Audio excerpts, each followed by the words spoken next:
Welcome back. As you can see by the title, we are talking about Instagram hacks.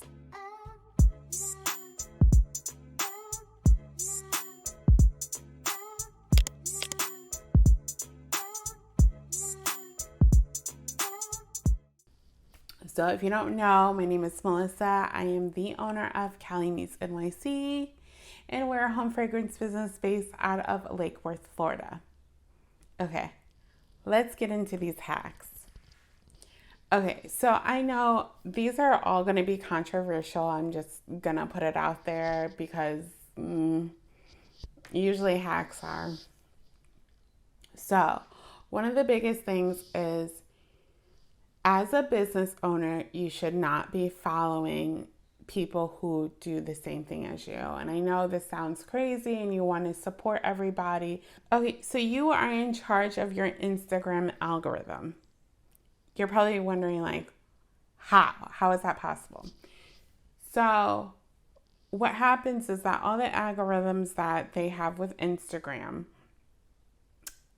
they look at who you follow, they look at who you engage with, and what all the people that are engaging with you, right? So the people you're engaged with, the people you follow, and the people that are engaging with you, and that's who are mainly, Instagram is going to push your content out to.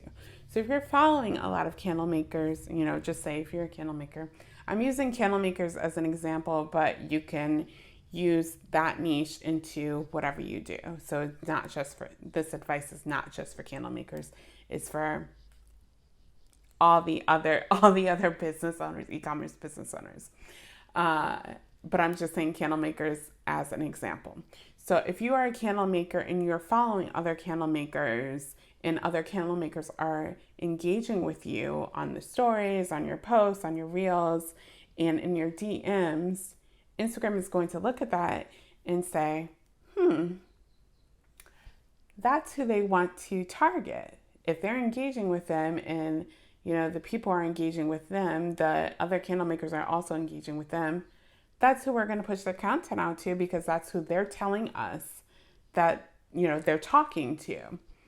So that's what I'm saying, is that you control your algorithm. You control your Instagram algorithm. So if you think about it that way, you're like, okay, now I need to engage with my target market. And that's what I suggest is, how do you do that, right? So say you've had your Instagram account for a very long time and you engage with a lot of candle makers because,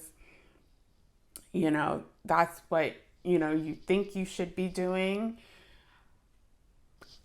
This is how to reset everything, either reset or start anew. So what I suggest is, if you're brand new, follow friends and family, right? So they may not necessarily be your target market, or if you have a personal Instagram, follow the people who are, would be your target market, follow them on your business Instagram account, right? So that's what I suggest you to do. Then it'll notify, first off, those people will be in your feed. Then you can engage with them more, and it'll send a signal to, Instagram's algorithm saying, hey, these are the people I'm engaging with. Please send my content out to them, right? So that's if you're new. If you have an existing Instagram account, this is how you want to re-engage with your target market, your customers. So your customers should be following you, whether that's 3, whether that's 4, whether that's 5 people. Follow them, engage with them. I engage with people on my DMs. I definitely do. So especially if you're a customer, if you're asking me a question, I am engaging with you. I engage with a lot of people. I engage with everybody, but I am very, very engaged with my core customers. So they'll DM me, they'll email me. One of my best customers will DM me about absolutely everything, and that's how we communicate. That signals to Instagram, hey, please share my content with this person. Please share my content with people who look more like that. So you want to make sure that you're doing that. This other hack, and I'm not saying that you cannot follow any, say candle makers or anything like that, because, one, you do want to network and you do want to network not just up, but you want to network across. So I do follow candle makers, but this is going to be controversial, and I hate that I have to do this, but you have to play the Instagram game, right? So you also control your feed, right? So Instagram may not show you things like chronologically anymore, but you can control who shows up in your feed a little bit. So, you have who you're following, and then you have your typical feed. So, and then you have favorites, right? So what I do is, if I have a lot of candle makers that I have been seeing a lot lately in my feed, unfortunately, I mute them. I mute their accounts. I do want to see them. I do want to support them, but I'm trying to engage more with my target market. And if you're trying to grow, and spread more brand awareness, you're not going to do it by following the people in your niche. You're going to do it by obviously getting more, brand awareness to your core customers, buyers, things of that nature, right? So I mute the accounts, and it's not to say I don't want to support anyone, but what happens is that when you mute the accounts, and I don't mute it for everything, I just mute it for the posts, so that way I can still see their stories, I can engage with them in their stories, and then also too, I'm still following them, and if I want to go and look up their account, I can still.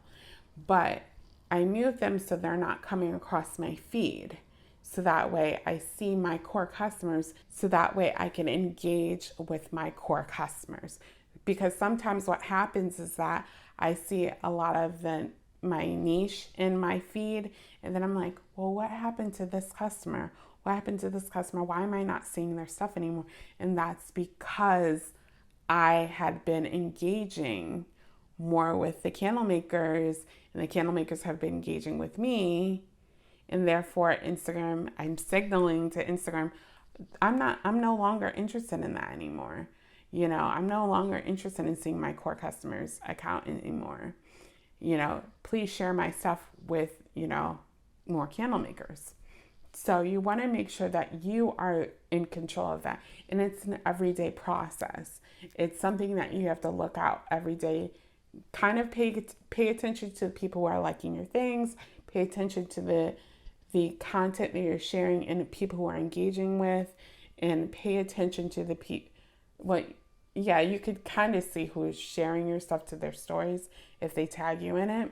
So pay attention to these things and say, okay, well, if I'm having more candle makers engage, I need to make sure that I'm being extra aware and engaging with my core customer. Also, too, you have to make sure that your content is for your target market, not things that are niched for you, not things that are so niche for your business. So things that maybe your core customer is not going to understand.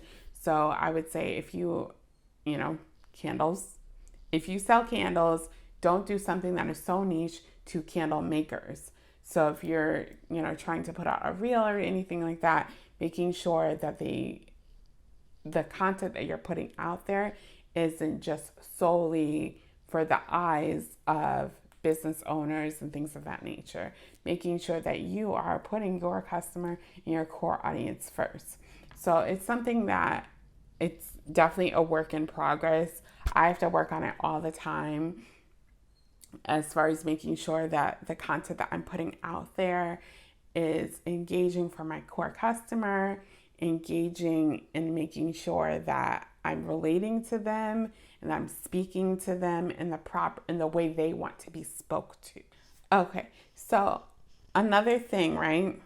So there's a couple of big things that I do as far as engagement. So, and I've heard this before, is that a lot of people say to put the social back in social media, right? So making sure that you are engaging with your audience, making sure that you are engaging with people in general in order to, one, put yourself as an authority in the candle making industry. And I'm going to say candles, but insert your industry in there.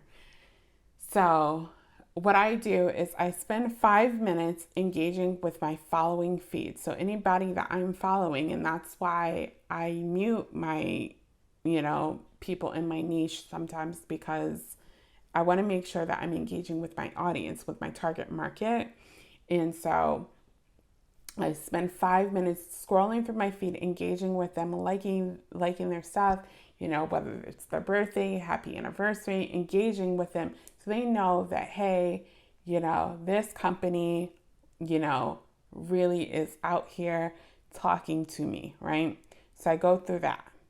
Then what I do is I also follow accounts that are related to my, not related to my niche, but things that my target market would be following. So whether that is like magazines and things of that nature, or, accounts like that. And so anything that I feel like my target market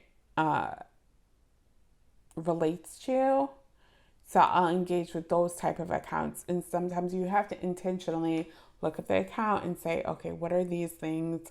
And so then I'll comment on them, whether it's like there's a New York City meme account I follow.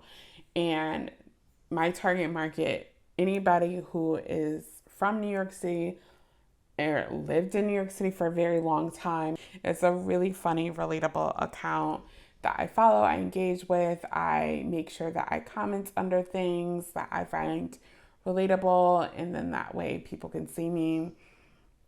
I see the account, things that are just relatable. So there's another one.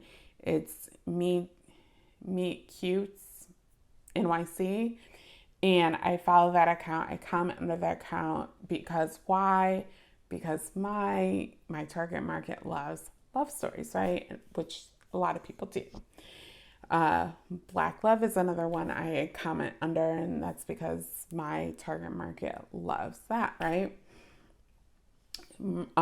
Industry accounts like that, I comment under, put my 2 cents, and I am very relatable in the comments. Very, very relatable in the comments. Those are the things that you want to make sure you do. I've heard people say follow bigger accounts and engage with them, but I'm not going to say that. I'm not going to say that.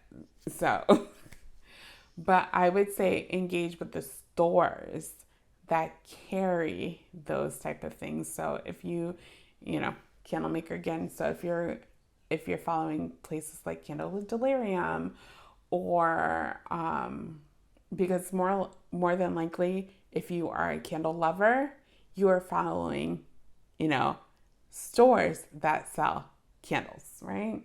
So you want to make sure that you are engaging in those type of accounts.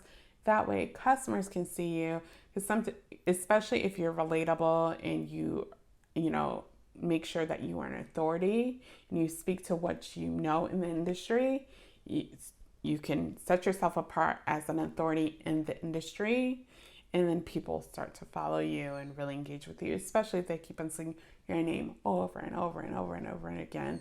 And they're saying, this person has a lot of knowledge, this person is really funny, this person is really authentic. Make sure you are yourself. That's the whole thing. Answering your comments or replying back to your comments, those are things that everybody can see. And if people see that, so and so has commented and the account didn't comment back, I'm probably gonna say, oh, this person's not engaging with their audience, at all. Make sure you engage with your audience. Yep. Okay, so before we close out this video, I'm just gonna let you guys know about my Pick My Brain sessions.